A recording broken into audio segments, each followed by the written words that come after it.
Most people in life are looking for how to make a life worth living and retirement worth having. When we're trying to do that, we have to live within the lines of the law. Now, most of us actually do that.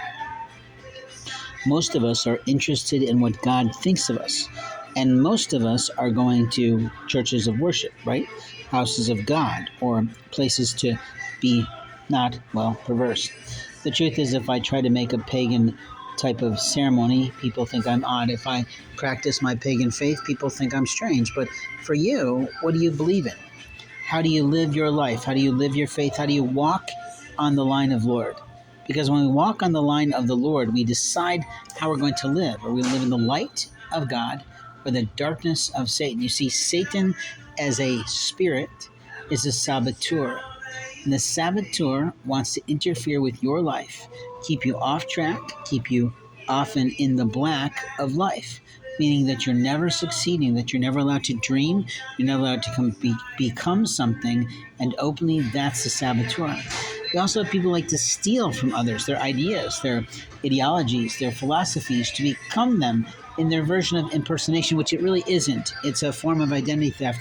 It's a form of fraud. It's a form of, well, sometimes technological abuse or physical abuse or sexual abuse or other types of psychological abuses or even gaslighting, which is a form of, let's see how many buttons we can push here to see how they handle stressors. As I've learned about in an interview that I listened to by Evie Pompora, said that was a part of her training in the FBI. And while I find that marvelously fascinating, and I'm dying to read her book, which will probably take me a whopping hour or so to do so, what I want to say to you is you have to be willing to live within the light of the Lord.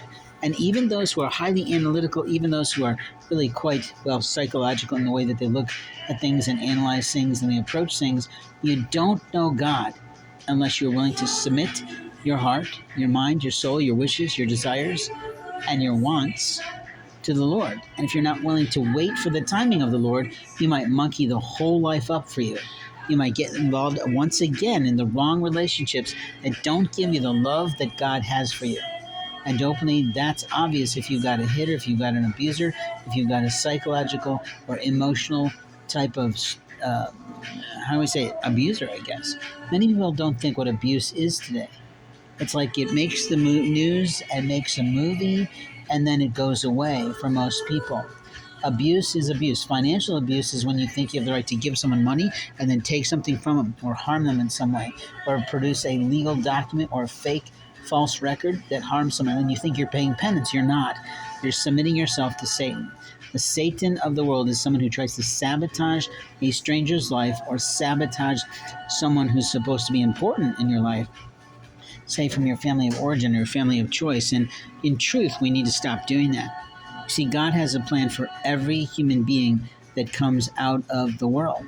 But many people are taken off track by other people who serve as the antagonists, the instigators, the impersonators, the impeders of other people's lives. Don't impede someone's dream unless they're not willing to do the research, the background, the investigation, the research and development is usually what we call it, or the marketing concepts that are needed to produce a real result. A lot of businesses fail in the first 5 years because they don't take the time to plan and they try to implement things too quickly out of hand.